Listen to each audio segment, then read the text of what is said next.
سورۃ الرحمن عروس القرآن. یہ سورہ رحمان جو ہے یہ قرآن کی دلہن ہے.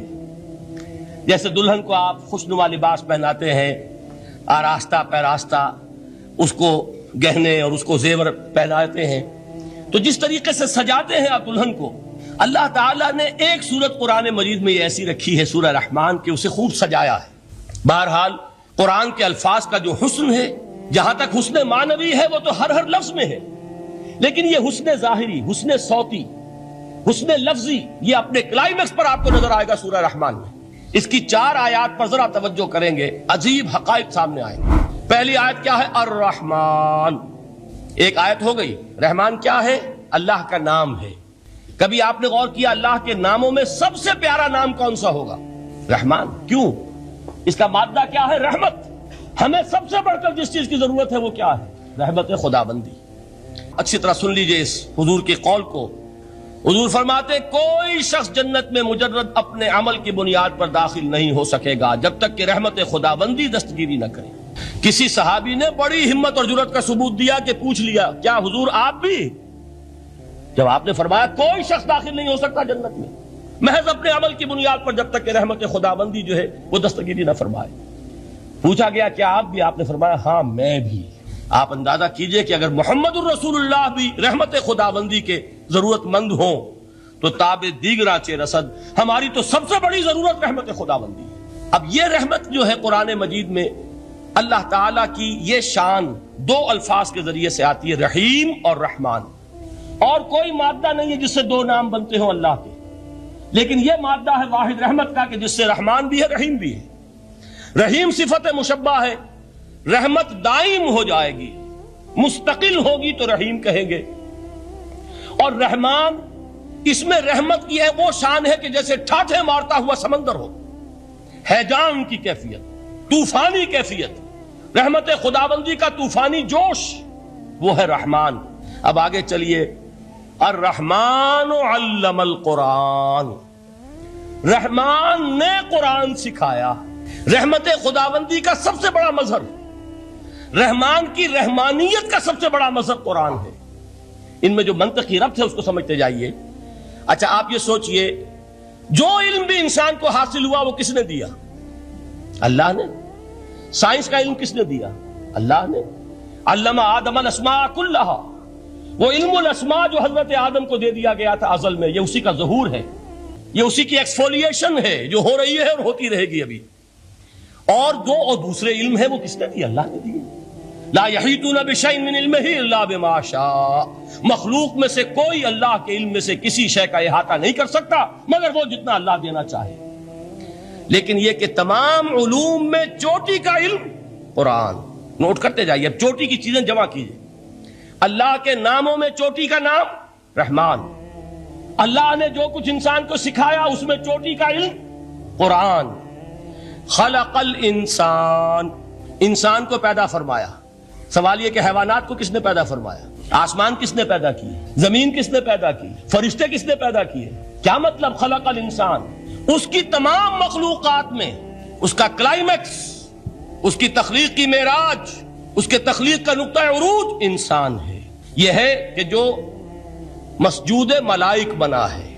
وَلَقَدْ كَرَّمْنَا بَنِي آدَمَ وَحَمَلْنَاهُمْ فِي الْبَرِّ وَالْبَحْرِ وَرَزَقْنَاهُمْ مِنَ الطَّيِّبَاتِ وَفَضَّلْنَاهُمْ عَلَى كَثِيرٍ مِّمَّنْ خَلَقْنَا تَفْضِيلًا.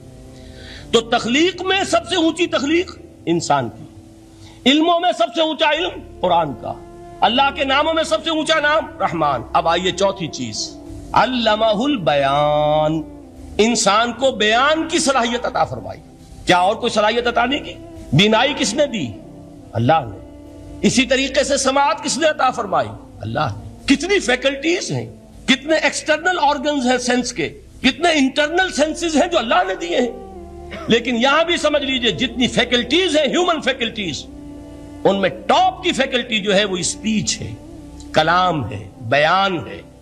جن لوگوں نے میڈیکل سائنس کا مطالعہ کیا ہے وہ جانتے ہیں کہ یہ برین ہے، ہیومن برین، اس برین میں جو وہ اوپر ایک زرد سا مادہ ہوتا ہے، گرے میٹر، اس کی ایک کوٹنگ ہوتی ہے. یہ ہائیسٹ ایوالوڈ فارم ہے اور اس میں سب سے بڑا رقبہ جو ہے وہ اسپیچ سینٹر کہلاتا ہے.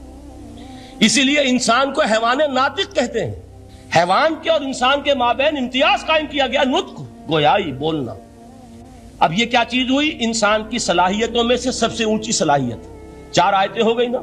اللہ کے ناموں میں سب سے چوٹی کا نام رحمان، اس نے جو علوم پیدا کیے ان میں چوٹی کا علم قرآن، اس نے جو مخلوقات پیدا فرمائی ان میں چوٹی کی مخلوق انسان، انسان کو جو صلاحیتیں اور استعدادات عطا فرمائی ان میں چوٹی کی استعداد بیان۔ جمع کیجئے، نتیجہ کیا نکلے گا؟ وہ نتیجہ ایک حدیث نبوی کی شکل میں سامنے آتا ہے۔ پہلی حدیث میں نے یہی پڑھی تھی، اس کے راوی کون ہے؟ عثمان ابن عفان۔ میں حیران ہوتا ہوں وہ قافیہ یہاں بھی موجود ہے، رحمان قرآن، بیان انسان، عثمان عفان، باپ کا نام بھی اسی وزن پر ہے، عثمان ابن عفان۔